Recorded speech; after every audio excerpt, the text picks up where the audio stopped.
اللہ تعالیٰ نے رمضان میں زوجہ کے قریب جانے سے صحابہ کو منع کیا تھا. بڑا دلچسپ واقعہ ہے. رمضان کی راتوں میں بھی زوجہ کے قریب جانے سے منع کیا تھا. ایک صحابی تھے, وہ رات میں کہیں چلے گئے, اب بڑے پریشان ہوئے, رسول اللہ صلی اللہ علیہ وسلم کے پاس آئے, عرض کیا یا رسول اللہ مجھ سے غلطی ہوئی, رمضان کی رات میں نے اپنی زوجہ کے قریب چلا. آپ نے فرمایا کیوں؟ وہ بڑا دلچسپ واقعہ ہے, بس بظاہر تھوڑا حیا کے خلاف بھی ہے لیکن اتنا بھی نہیں ہے. وہ کہہ رہے میری زوجہ کہیں پانی بھرنے کے لیے جا رہی تھی, ان کی پنڈلی کھلی تو میری نظر بیوی کی پنڈلی پر پڑی اور میں بس پاگل ہو گیا بیوی کے عشق میں. میں یہ اس لیے بیان کر رہا ہوں کہ جو لوگ نظر کی حفاظت کرتے ہیں وہ بیوی کے عشق میں پاگل ہوتے ہیں.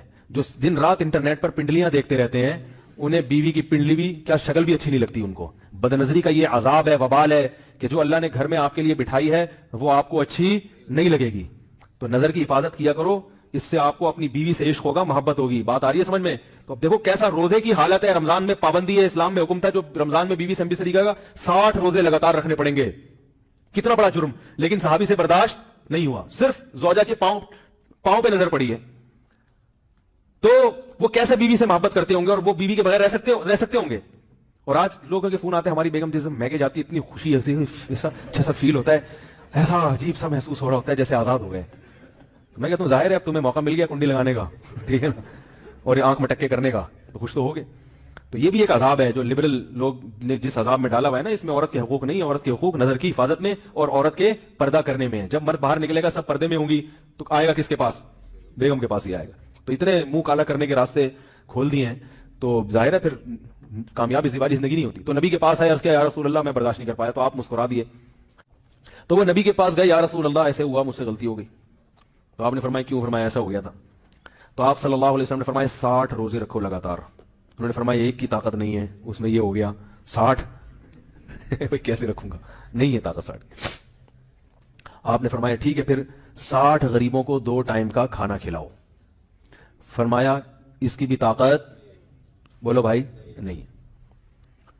اتنے میں ایک صحابی لائے کوئی چیز صدقہ کرنے کے لیے. تو آپ نے فرمایا چلو اصل حکم تو یہی ہے کہ 60 روزے یا پھر 60 غریبوں کو کھانا, وہ نہیں تو چلو فی الحال ان کو تنبیہ کے لیے کچھ ان سے صدقہ کروا لیتا ہوں. فرمایا چلو یہ فلاں خیرات کی ایک چیز لے کر آئے ہیں, تم یہ لے کے غریبوں میں بانٹ دو. انہوں نے فرمایا مجھ سے زیادہ غریب پورے مدینہ میں بھائی کوئی بھی نہیں. آپ صلی اللہ علیہ وسلم مسکرانے لگے, فرمایا جاؤ کھاؤ اور بچوں کو کھلاؤ. واہ بھائی غلطی بھی ہوئی اور گھر میں راشن بھی آ گیا. تو اس کے بعد قرآن کی آیت نازل ہوئی کہ احل لکم لیلۃ الصیام الرفث الی نسائکم ہن لباس لکم وانتم لباس لہن علم اللہ انکم کنتم تختانون انفسکم فتاب علیکم وعفى عنکم فالآن باشروہن وابتغوا ما کتب اللہ لکم. فرمایا اللہ کو پتا ہے کہ تم اس حکم پر عمل نہیں کر سکتے, لہٰذا رمضان کی راتوں میں تمہیں اپنی بیوی کے پاس جانے کی اجازت ہے, لہذا ان کے پاس جایا کرو اور اس اولاد کو تلاش کرو جو اللہ نے تمہارے مقدر میں لکھ دی ہے. قرآن جہاں بھی بیوی سے ریلیشن قائم کرنے کی بات کرتا ہے اولاد کا ذکر لازمی